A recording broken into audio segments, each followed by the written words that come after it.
یہاں پر بیٹھے ہوئے ہیں، میں آپ سے عرض کر دوں کہ آج ہمارے اجلاس میں مہمان خصوصی دارالعلوم ماچھی والا کے شیخ العزیز اور موجود صاحب میری مراد حضرت مولانا مفتی اقبال صاحب تنزانیہ مستعان اللہ بعلومہ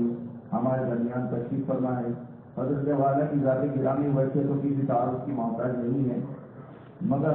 حضرت سے معذرت چاہتے ہوئے اتنا ضرور عرض کروں گا کہ حضرت اہتمام اور تدریسی ذمہ داری کے ساتھ ساتھ اپنے واضح و اشارات کے ذریعے بھی عوام میں بہت ہی مقبول اور مصروف رہتے ہیں، مگر اپنی ساری مصروفیات کے باوجود حضرت نے ہماری ادنا دعوت کو قبول فرما کر ہمیں جو ہے یہ موقع عنایت فرمایا اور ہمارے بچوں کی حوصلہ افزائی اور ہمت افزائی کے لیے یہاں تشریف لے آئے۔ اللہ تبارک تعالیٰ حضرت کو بہترین بدلہ عطا فرمائے، اور میں اب حضرت سے بہت ہی ادب کے ساتھ یہ التماس کروں گا کہ حضرت مسند پر تشریف لائے اور اپنے مقبوضہ کے عالیہ سے تمام سامعین اور حاضرین کو مستفید فرمائیں۔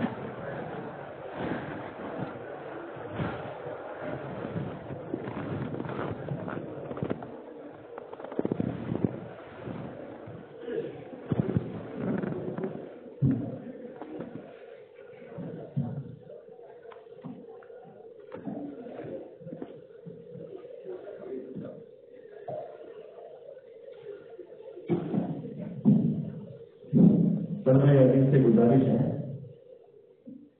بہت پرسکون پروگرام اور توجہ کے ساتھ ہمارا گوشت ہو کر کے ہمارے مہمان مکرم ذی وقار حضرت مولانا مفتی اقبال صاحب کی بات عمل کی نیت سے سنیں، توجہ سے سنیں، غفلت نہ رکھیں اور اپنی ڈائری میں اہم باتوں کو نوٹ بھی کریں۔ الحمد للہ رب العالمین والصلاة والسلام على سید المرسلین وعلى آلہ واصحابہ اجمعین۔ قال اللہ تبارک وتعالی في الكلام المجید والفرقان الحمید۔ اعوذ باللہ من الشیطان الرجیم، بسم اللہ الرحمن الرحیم۔ ولولا نفر من كل فرقة منهم طائفة ليتفقهوا في الدين وَلِيُنذِرُوا قَوْمَهُمْ إِذَا رَجَعُوا إِلَيْهِمْ لَعَلَّهُمْ يَحْذَرُونَ۔ وقال النبي صلى الله عليه وسلم إن من البيان لسحرا۔ صدق الله العظيم وصدق رسوله النبي الكريم، ونحن على ذلك لمن الشاهدين والشاكرين، والحمد لله رب العالمين۔ محترم و مکرم حضرات اساتذہ کرام، طلبہ عزیز اور مہمانان کرام، اللہ تبارک تعالیٰ کا شکر اور احسان ہے کہ آج ہم اپنے طلبہ کرام کی انجمن کے کتابی پروگرام میں شریک رہے۔ ماشاء اللہ طلبہ عزیز نے حقوق اللہ اور حقوق العباد دونوں موضوع کے اوپر مختلف تقاریر کے ذریعے ہم سب کو واقف کرائے، اور ہر طالب علم جرأت کے ساتھ، دلائل کے ساتھ، پر اعتمادی کے ساتھ گفتگو کر رہا تھا۔ ایک مقرر اور واعظ کے لیے سب سے بڑی جو چیز ہے وہ عزم اور حوصلہ اور اپنی بات پر یقین مستحکم کے ذریعے اپنی بات لوگوں تک پہنچانا۔ ماشاء اللہ ہر طالب علم نے اپنی مثال کے مطابق، اپنے موضوع کے مطابق وقت کا لحاظ کرتے ہوئے بہت سی باتیں بہت شاندار انداز میں پیش فرمائیں۔ عزیز طلبہ، امتحان میں نمبر تو اضافی چیز ہوتی ہے، اس مجلس کے اعتبار سے کسی کا پہلا کسی کا دوسرا نمبر آتا ہے، لیکن جن جن حضرات نے محنت کی اللہ تبارک تعالیٰ ان کی محنت کو رائگاں نہیں جانے گے۔ اس لیے آئندہ مجلس میں اور حکمین محترمین اتفاق سے ہمارے بھی اساتذہ کرام ہے تو ان کی مجلس میں جا کر ان کے پاس بیٹھ کر اپنی تقریر میں کیا کمی تھی، کون سی چیز تھی جس کی بنیاد پر نمبرات میں کمی ہوئی، اپنی طالب علمانہ حیثیت کے انداز میں ان سے ان چیزوں کو سیکھا جائے اور آگے بڑھنے کی کوشش کی جائے۔ الحمدللہ مدارس اسلامیہ اللہ تبارک و تعالیٰ نے جناب نبی اکرم صلی اللہ علیہ وسلم کو معلم بنا کر بھیجا، استاد بنا کر آپ کو بھیجا۔ حضرت شیخ عبد الفتاح ابوالہدیٰ رحمۃ اللہ علیہ نے کتاب لکھی ہے رسول المعلم، اور اس کے اردو ترجمے بھی مختلف ہو چکے ہیں۔ آپ صلی اللہ علیہ وسلم جو دین لے کر آئے، میں نے آپ طلبہ عزیز کے سامنے کلام اللہ کی اس آیت کی تلاوت کی۔ اللہ تبارک تعالیٰ اس میں ارشاد فرماتے ہیں فلولا کان من القرون فلولا ایسا کیوں نہیں ہوا کہ مسلمانوں میں ایک جماعت ایسی ہو طائفۃ یتفقہوا فی الدین، جو دین کی سمجھ، دین کی سوجھ بوجھ حاصل کرے، وَلِيُنذِرُوا قَوْمَهُمْ إِذَا رَجَعُوا إِلَيْهِمْ لَعَلَّهُمْ يَحْذَرُونَ، اور یہاں سے فارغ ہو کر تفقہ کی دین حاصل کرنے کے بعد اپنی قوم میں جب فارغ ہو کر جائے، وَلِيُنذِرُوا قَوْمَهُمْ، اپنی قوم کو ڈرائے۔ اور آگے قرآن کریم خود فرماتا ہے اس کے نتائج کیا نکلیں گے، لعل عسا، اس قسم کے کلمات جب اللہ تبارک تعالیٰ ذکر فرماتے ہیں تو حضرات مفسرین فرماتے ہیں وہ وجودی اور یقینی مفہوم میں ادا ہوتے ہیں۔ تو اللہ پاک فرماتے ہیں لعلہم یحذرون، جہاں آپ جائیں گے آپ ان کو ڈرائیں گے، اللہ اور رسول کے دین کی باتیں بتلائیں گے، تو یہ حضرات امید ہے کہ گناہ اور برائی کے کاموں سے بچ جائے۔ یہ قرآن کریم نے ہمیں نصاب تعلیم بھی بتلایا، نظام تعلیم بھی بتلایا، اور تعلیم سے فراغت کے بعد مقصد تعلیم کیا ہے، اس لیے آپ کو یہاں بلایا گیا، اس لیے آپ یہاں آئے ہیں، اللہ تبارک تعالیٰ نے اس کو بھی ذکر فرما دیا۔ بڑی جامع اور مانع آیت ہے، اللہ تبارک تعالیٰ نے اس آیت کے ذریعے ہم مدارس اسلامیہ والوں کو اپنے مقاصد بتلائے۔ اسی کی روشنی میں ہمارا یہ تعلیم و تعلم کا پورا سلسلہ چلتا ہے۔ یہ ایک میپ قرآن کریم نے روڈ میپ ہمیں بتلا دیا کہ اس کی روشنی میں چلنا ہے۔ اس میں قرآن کریم نے عزیز طلبہ ایک لفظ فرمایا لیتفقہوا فی الدین، دین کی سمجھ اور دین کی فہم حاصل۔ ایک اور آیت میں بھی اللہ تبارک تعالیٰ نے فرمایا اللہ رسول صلی اللہ علیہ وسلم کی اطاعت کرو، اور اگر تم کسی مسئلے میں اختلاف کر جاؤ وَلَوْ رُدُّوهُ إِلَى الرَّسُولِ وَإِلَىٰ أُولِي الْأَمْرِ مِنْهُمْ لَعَلِمَهُ الَّذِينَ يَسْتَنبِطُونَهُ مِنْهُمْ۔ یہاں بھی اللہ پاک نے جملہ ارشاد فرمایا کہ جب مسائل شرعیہ میں اختلاف ہو جائے، کتاب و سنت کی نصوص فہمی میں تمہیں اس کے مختلف استدلال اور استنباط میں اگر تمہیں کوئی پریشانی پیش آئے تو کیا کرو، لَعَلِمَهُ الَّذِينَ يَسْتَنبِطُونَهُ مِنْهُمْ، ان حضرات کے پاس جاؤ جن کو اللہ تبارک تعالیٰ نے استدلال اور استنباط کی صلاحیت سے نوازا ہے۔ اس لیے مدارس اسلامیہ میں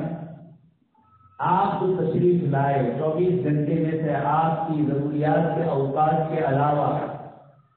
سب سے جو قیمتی وقت آپ کا ہوتا ہے وہ درس نظامی، کتابوں کے پڑھانے میں، کتابوں کے پڑھنے میں ہمارا ایک بڑا وقت لگتا ہے۔ اس کے علاوہ اوقات دوپہر کو کھانے کے بعد، رات کو عشاء کے بعد، اپنی فرصت اور فراغت کے اوقات میں انجمنوں کا نظام قائم کیا گیا ہے۔ یہ فرق بتلایا گیا آپ کو کہ اصلی علوم آپ کے لیے جو ہے یہ کتاب و سنت کی گہرائی، اور لعلہم یحذرون کے لیے آپ کو جو وَلِيُنذِرُوا قَوْمَهُمْ کی مشق کرائی جا رہی ہے، یہ دوسرے نمبر کی چیز۔ پہلی چیز آپ کو طریقہ استدلال اور طریقہ استنباط بتلائے گی، اور طریقہ استدلال اور استنباط کتاب و سنت سے ہوتا ہے، کتاب و سنت میں محنت کی جاتی ہے۔ اس لیے ہمارے لیے سب سے بنیادی چیز ہے کتاب و سنت تک پہنچانے والے جو علوم ہے ان پر ہماری محنت. اس لیے آپ کا جو قیمتی وقت ہے، جو مدرسے کے اوقات میں آپ کو نحو صرف، منطق، فلسفہ، بلاغت،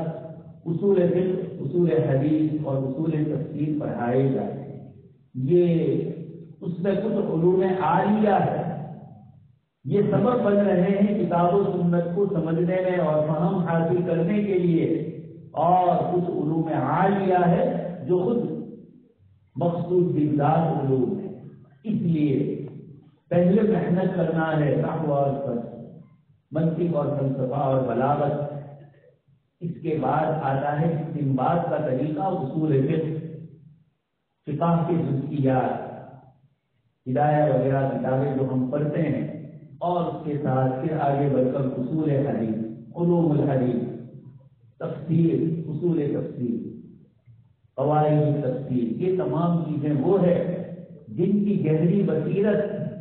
اور جن میں محنت کرنا ہمیں کتاب و سنت کے علوم کی صحت اور کتاب و سنت کے استدلال اور استنباط کے صحیح نتائج تک پہنچانے والے. دنیا میں جتنے بھی فتنے ہوئے، جتنی بھی باطل جماعتیں تیار ہوئی، علامہ شاذلی رحمۃ اللہ علیہ فرماتے ہیں کہ گہری بصیرت سے یہ پتہ چلتا ہے کہ جہالت کی بنیاد پر، جہالت سے مراد استدلال اور استنباط کے وہ صحیح طریقے جو علماء مجتہدین اور محدثین نظام نے مقرر فرمائے، ان سے الگ ہٹ کر اپنی طرف سے استدلال اور استنباط کے طریقے اخذ کرنا، یا استدلال اور استنباط کے طریقوں کو صحیح نہ جان سکنا اور اپنی طرف سے اس میں گڑبڑ پیدا کرنا، انہی چیزوں نے باقی جماعتوں کو کھڑا کیا.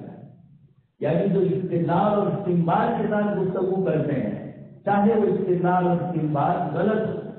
ایک تو وہ جماعت ہے جو اپنے ارادے اور اختیار سے ہی دین اسلام کی دشمنی کی بنیاد پر ہی کھڑی ہوئی ہے. ایسی جماعتوں کی میں گفتگو نہیں کر رہا ہوں. وہ لوگ جو دین اسلام کی نسبت سے اور اسلام کی خدمت کے ظاہری پہلو میں آگے بڑھنے کے اعتبار سب سے پہلی جماعت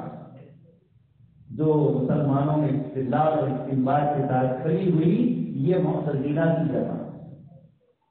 ان کو علماء متکلمین میں ان کا شمار کیا جاتا ہے، لیکن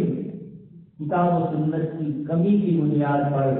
استدلال اور استنباط سے ان سے گڑبڑیں ہوئی، اور پھر اس کے بعد ایک مستقل معرکہ حضرت امام احمد بن حنبل رحمۃ اللہ علیہ کے زمانے میں کھڑا ہوا. اور آپ بخاری شریف پڑھیں گے، آخری حدیث میں امام بخاری رحمۃ اللہ علیہ نے انہی باقی فرقوں کے رد کے لیے کتاب التوحید اور الرد علی الجہمیہ جو ذکر فرمائے، یہ امام بخاری رحمۃ اللہ علیہ نے اشارے فرمائے کہ استدلال اور استنباط کے وہ طریقے اپنائے جائے جو میں نے اپنی کتاب میں علماء محدثین، فقہاء مجتہدین کے علوم سے استنباط کر کے حاصل. ہمارے عزیز طلباء کو معلوم ہونا چاہیے کہ امام بخاری رحمۃ اللہ علیہ کی ابتدائی زندگی بخارا میں ہوئی، اور بخارا مکمل اس وقت حضرت امام ابو حنیفہ رحمۃ اللہ علیہ کے مستقبلین کا مرکز. ابو حفص کبیر امام محمد رحمۃ اللہ علیہ کی شاگرد ہے اور امام بخاری رحمۃ اللہ علیہ کے استاد، آپ کے والد محترم کے دوست ہے، اور انہی کے حوالے والد محترم نے امام بخاری رحمۃ اللہ علیہ کو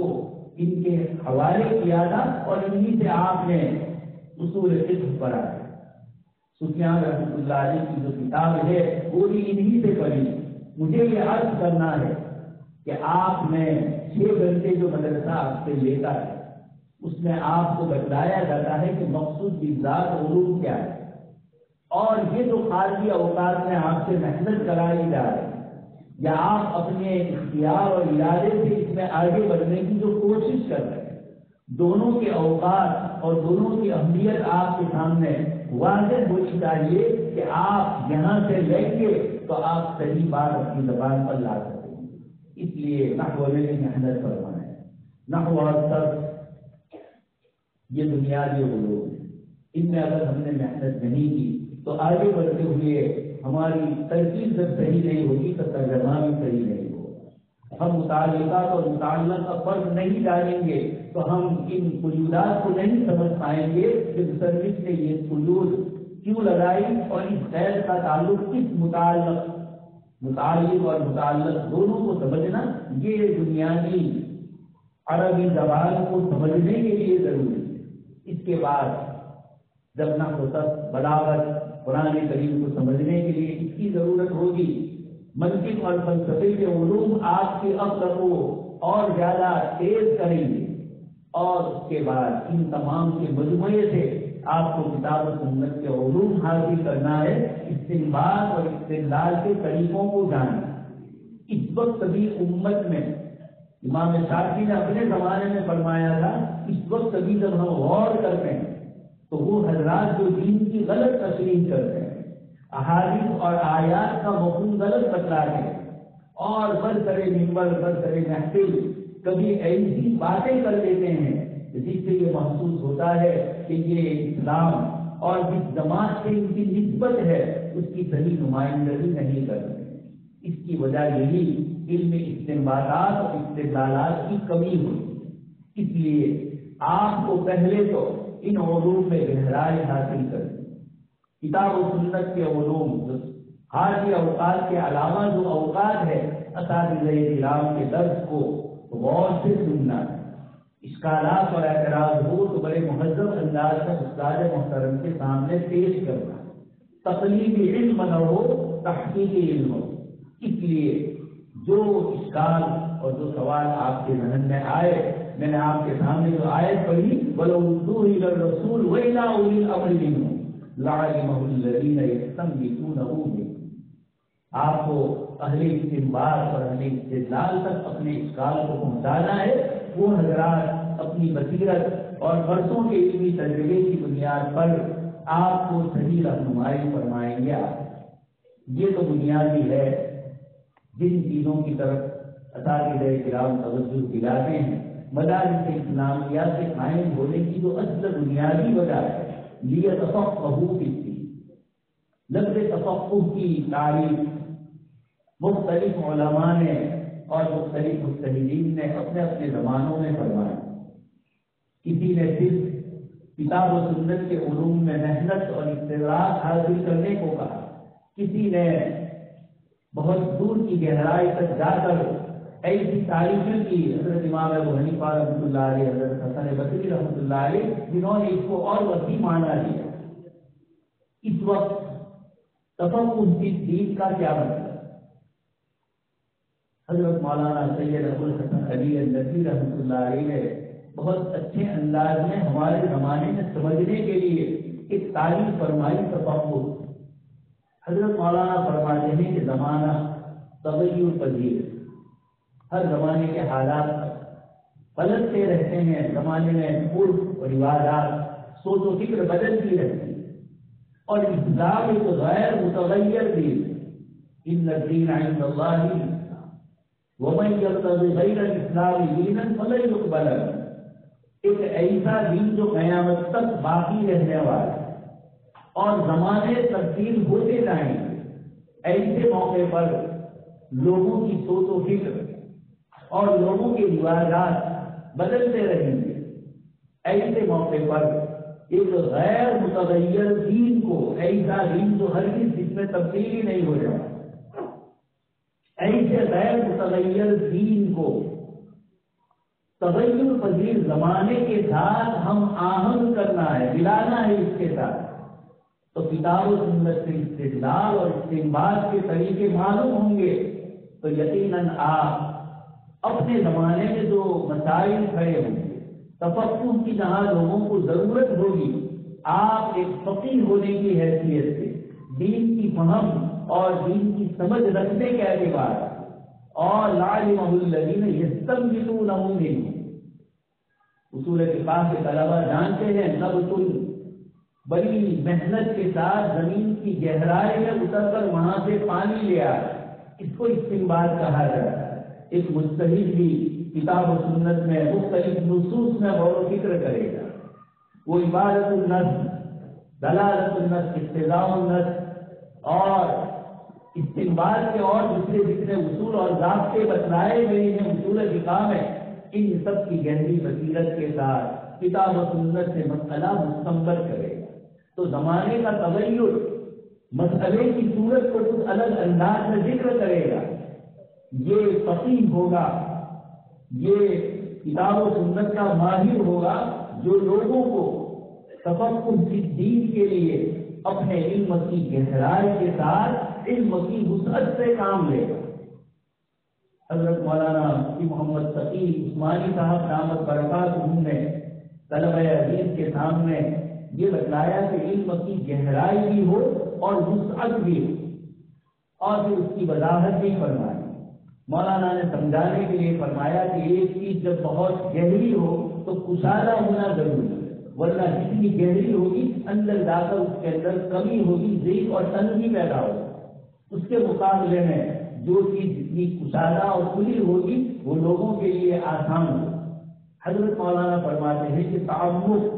کتاب و سنت کی گہری بصیرت یہ تو آپ کو بنیادی ضروری ہے، لیکن اس کے ساتھ آپ کے علوم میں وسعت ہو۔ ہمارے طلبہ عزیز نے جو موضوع اٹھائے تھے، ان موضوعات میں کئی موضوع ایسے تھے جس کو انہوں نے ریسرچ اور تحقیق کے حوالے سے پیش کیا۔ موجودہ دنیا چاہے وہ آنکڑے کتنے صحیح اور کتنے غلط ہو، لیکن ریسرچ کے عنوان سے، تحقیق کے عنوان سے مرغوب کرنے کے اعتبار سے اس طرح کی چیزیں بھی پیش کرتے، تو انہی کی زبان، انہی کے حوالوں سے جب ہم فقہ کو اور مسائل شرعیہ کو بلکہ پورے دین کو اس وسعت کے ساتھ سامنے والے کے سامنے پیش کریں گے۔ ہم طلبہ عزیز نے چند دن پہلے الحاد پر ہونے والے محاضرے کو سن لیا، جو اللہ پاک کی ذات عالی کا منکر، وہ ایک شاعر، اس کی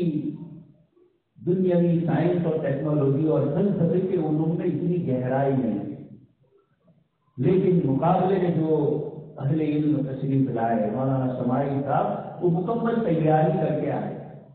وہ تو اصطلاح بھی نہیں جانتا تھا منطق اور فلسفے کی، اور علم کلام کی جن اصطلاحات کو مولانا انگریزی میں بول رہے تھے، اس کو بیچارے کو اس کی سوجھ بوجھ نہیں تھی، تو یہ زمانے سے اوپر تھے، ان کی وسعت سامنے والے کی گہرائی نہیں تھی، ان کی گہرائی اور وسعت نے اس کو شکست۔ خیر، اسلام میں تذکیر ہے، ڈبیٹ سے ہمارے بزرگوں نے جو منع فرمایا، اس لیے کہ یہ مناظرات کا انداز ہے، لیکن حضرت مولانا نے اس محاضرے کو، اس مذاکرے کو اس انداز میں پیش کیا کہ جس سے دنیا کو پتا چلا کہ تمہارے چیخنے چلانے کے ساتھ جو ڈبیٹ ہوتی ہے اور پیشاور مولویوں کو پیسے دے کر تم بلا لیتے ہو اور اسلام کی توہین کرتے ہو، اس کے مقابلے میں ہمارے پاس ایک جماعت ایسی بھی ہے جو بڑی سنجیدگی اور مطالعت کے ساتھ علم کی گہرائی کے ساتھ وسعت کو پیش کرتے ہوئے اس طریقے سے گفتگو کرتے ہیں کہ زمانے کے انداز بدل دیے، لوگوں کو اہل علم کے مطابق سوچنے پر مجبور کر دیا، اور یہ سوالات کھڑے ہو گئے کہ آخر مدرسوں میں وہ کون سی منطق اور فلسفہ پڑھایا جاتا ہے، کون سے استنباطات اور اجتہادات کے اصول اور ضابطے سکھلائے جاتے ہیں۔ عزیز طلبہ، ساؤتھ افریقہ کے ایک عالم صاحب جنہوں نے گجرات کے مدارس اور دیوبند میں اور ندوہ میں پڑھا، اس کے بعد امریکہ کی یونیورسٹی میں ہے پروفیسر ہے، انہوں نے لغت اور نحو کی بحث کو اپنی کتاب میں ذکر کیا، اور یہ کہا کہ جب میں شرح جامی پڑھتا تھا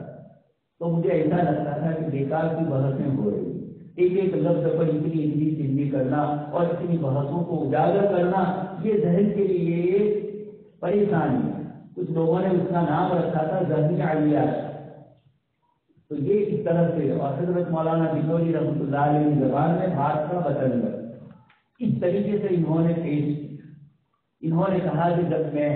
امریکہ کی یونیورسٹی میں لسانیات کا کورس کر رہا تھا، لینگویج کا لسانیات،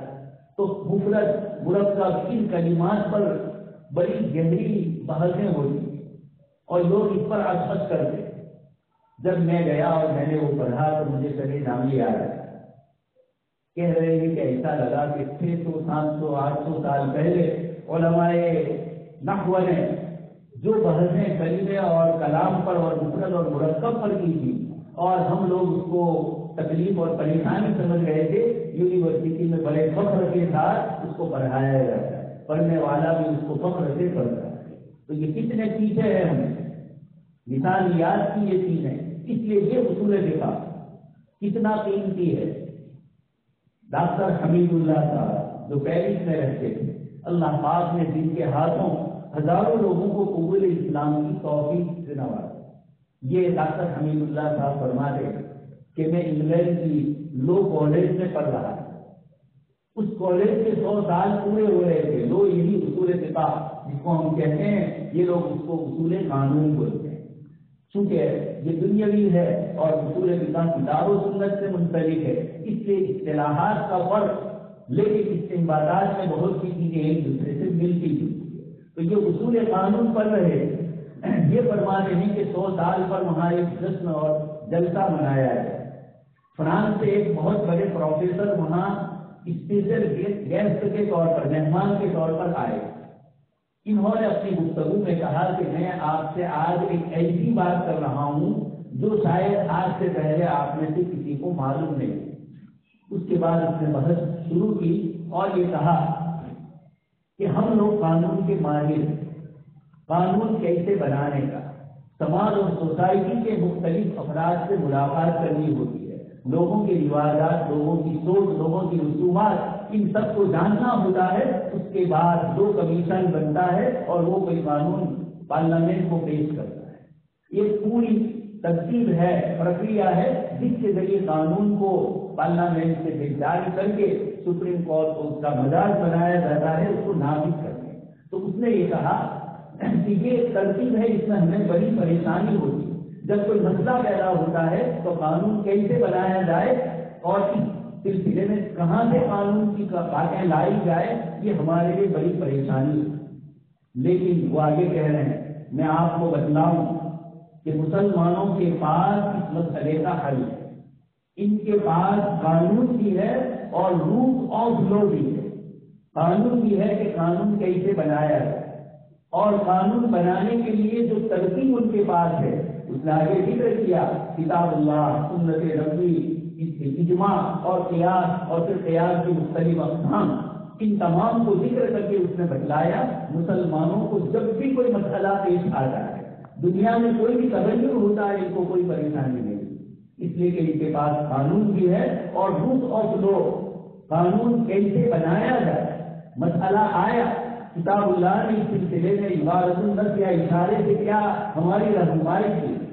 اور اگر ہمیں نہیں مل پایا فَإِن تَجِدْ، آپ سن چکے حضرت معاذ کو اللہ کے رسول صلی اللہ علیہ وسلم نے فرمایا معاذ اگر تم نہ پاؤ. اس لیے ہمارے طلباء کو احادیث مبارکہ خاص کر کے اس سلسلے میں جب بھی کسی سے گفتگو ہو تو یہ انکار بھی کرنے کا یہ حدیث نہیں، میری معلومات کے مطابق یہ حدیث مجھے نہیں معلوم. فَإِن لَمْ تَجِدْ، کتاب و سنت میں حضرت عبداللہ ابن عباس فرماتے ہیں البحر الزخار، کتاب اللہ ایک ایسا بحر بے پناہ ہے کہ جس میں ہر مسئلے کا استنباط اور استدلال کے طریقے آنے چاہیے. تو اس نے یہ کہا کہ روح آف لا مسلمانوں کے پاس یہ کتاب کے بعد سنت میں دیکھتے ہیں، سنت کی بھی مختلف تشریحات کے ساتھ استنباط کے جو سنت کے طریقے ہیں آپ پڑھ چکے ہیں. سنت میں چونکہ یہ راوی کے واسطے سے آتا ہے اس لیے کتاب اللہ میں تو براہ راست اللہ پاک کا کلام ہے، لیکن حدیث شریف میں راویوں کی نسبت سے اور بحث ہوتی ہے، لیکن نفس روایت کے متن پر کوئی استدلال اور استنباط ہوتی ہے. پھر اس کے بعد اجماع ان کے یہاں ہوتا ہے. اجماع ایک بہت بڑی چیز. حضرت مولانا مناظر حسن گیلانی رحمۃ اللہ علیہ فرماتے ہیں کہ جب میں پہلی مرتبہ دارالعلوم دیوبند پہنچا دورے حدیث اور حضرت علامہ تشریفی رحمۃ اللہ علیہ کے سبق میں حاضری ہوئی تو انہوں نے تواتر کی اتنا شروع کر حدیث متواتر پر گفتگو کرتے ہوئے حضرت نے تواتر کی مختلف کتنے ذکر فرمائے. اس میں یہ کہا کہ وہ باتیں جو 1400 سال سے نسل بعد نسل آ رہی ہے یہ بھی متواتر ہے.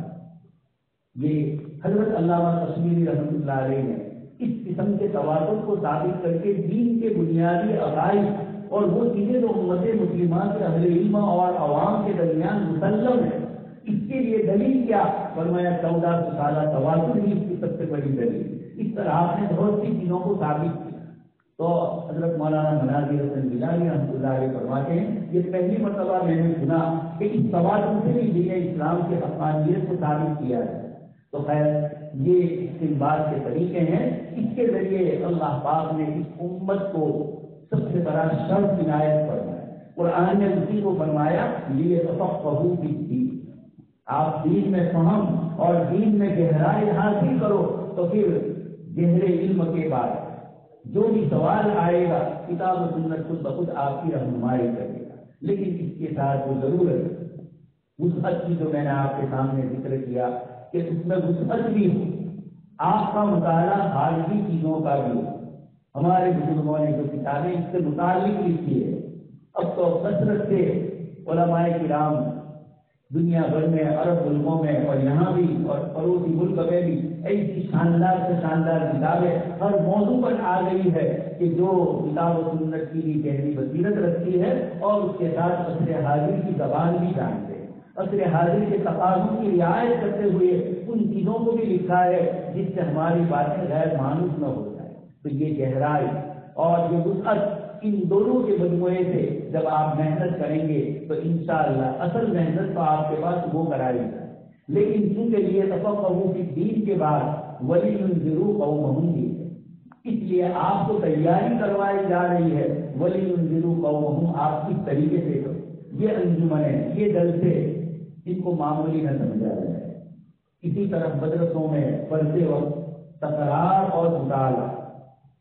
پہلے آپ مطالعہ کریں گے، استاد کا سبق سنیں گے اور پھر آپ ساتھیوں کو تکرار کروائیں گے۔ تکرار یہ تفہیم ہے۔ آپ کو اللہ پاک یہ بولتے ہیں معافی ضمیر ادا کرنا، معافی ضمیر تو اندر ہوگا وہ ادا ہوگا اور اندر آئے گا کتاب و سنت، تو معافی ضمیر ادا کرنے کے لیے بھی آپ کو وہ طریقے آنے چاہیے جس سے آپ لوگوں کو اپنی بات سمجھا سکیں۔ اسی لیے حضرات اہل علم نے لکھا ہے کہ اللہ پاک جب کسی بندے کو تقریر اور تحریر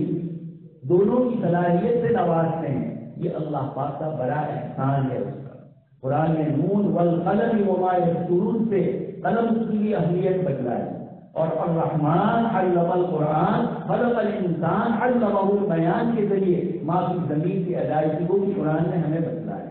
جو روایت میں نے آپ کے سامنے پڑھی، جناب نبی اکرم صلی اللہ علیہ وسلم نے دو آدمی آئے اور انہوں نے عجیب و غریب انداز میں گفتگو کی، ان کی گفتگو ختم ہوئی تو آپ صلی اللہ علیہ وسلم نے فرمایا ان من البیان لسحر، کچھ ایسے بیان ہوتے ہیں جو جادو جیسا اثر کرتے ہیں۔ یہ آپ صلی اللہ علیہ وسلم نے تعریف بھی فرمائی، اور ہر کسی نے کچھ اور چیزیں بھی اس کے ساتھ ذکر فرمائی کہ اگر آپ کی جادو بیانی اخلاص کے ساتھ نہیں ہے، دل کی قرآن اور قلب کے ساتھ نہیں ہے، تو یقینی بات ہے کہ وہ کسی بھی اثر نہیں کرے گی، اور وہ جادو ہوگا دنیاوی اغراض کے لیے۔ اس لیے جناب نبی اکرم صلی اللہ علیہ وسلم کی یہ روایت ذو معنی ہے، اور آپ صلی اللہ علیہ وسلم نے ہمیں بتلایا کہ ہم اپنے بیان میں تاثیر پیدا کریں کتاب و سنت کے دلائل، حالات اور واقعات جو پیش آتے ہیں ان سے استدلال اور استنباط کرتے ہوئے اپنی بات کو زمانے حاضر کے ساتھ غیر متغیر دین کو تغیر زمانے کے ساتھ اس طرح پیش کرے کہ اس کی غیر متغیر ہونے کو بھی واضح ہو جائے، اور یہ بھی بتلایا جائے کہ دین اسلام میں کیسی لذت ہے، زمانہ کتنا ہی الٹ پھیر ہوتا رہے لیکن دین اسلام میں ہر مسئلے کی ہمیں رہنمائی ملتی ہے۔ تو عزیز طلبہ وَلِيُنذِرُوا قَوْمَهُمْ کے لیے تیاری ہو، آپ کو سمجھنا ہے یہ ہمیں کس لیے تیار کیا ہے، لوگوں کی اصلاح کے لیے۔ جو عنوانات آپ کو دیے گئے ماشاء اللہ سماجیات کے وہ مسائل جو عصر حاضر سے سلگتے مسائل اس کو سلجھانے کی کوششیں کی گئی، انٹرنیٹ، تصاویر اور اسی طریقے سے الحاظ، سماجیات کی وراثت، اصلاح معاشرات کے مختلف عنوانات کو جو پیش کیا ہے، اور اسی کے ساتھ اسلام کی آفاقیت، اسلام کی سربلندی کو بتلانے کے لیے اس طلبہ عزیز کے وہ موضوع تھے جو اللہ کے دین کی سربلندی کو ذکر کرتے ہیں۔ یہ مجموعی طور پر ہمیں تیاری کروائی جا رہی ہے کہ مختلف عناوین کے ذریعے لعلہم یحذرون،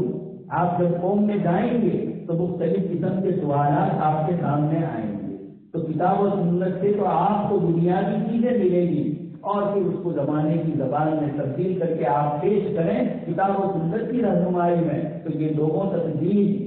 غیر متغیر دین آپ کو لوگوں کو ایسا نظر آئے گا کہ اللہ پاک نے کیسا رحم اور کرم والا یہ دین ہمیں عطا فرمایا، ہر چیز میں اس کا راحت، ہر چیز میں اس میں سکون ہے اور ہر مسئلے کا حل اعتدال کے ساتھ ہے۔ یہ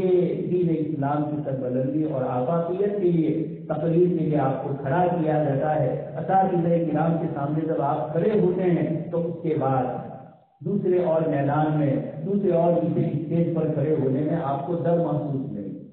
اس لیے یہ مدارس اسلامیہ کی روایات ہے، اللہ تبارک تعالیٰ اس کو کامیاب فرمائے اور آپ حضرات کو اس میں زیادہ سے زیادہ محنت کرنے کی توفیق نصیب فرمائے۔ آپ کے پاس علم ہوگا لیکن زبان نہیں ہوگی تو آپ کے علم سے لوگ محروم رہیں گے۔ اس لیے یہ تقریر اور تحریر کے ذریعے آپ کے علم کو پھیلانے کی کوششیں کی جا رہی ہیں۔ یہ مشق آپ کو تفقہ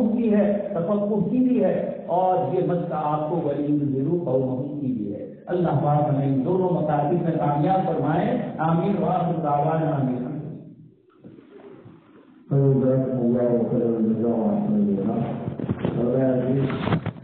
جس سے آپ جس چیز کا انتظار کر رہے ہیں وہ ابھی آپ کے سامنے پیش کی گیا ہے۔ الحمدللہ آج کا ہمارا اجلاس ہماری امیدوں سے بہت زیادہ کامیاب رہا۔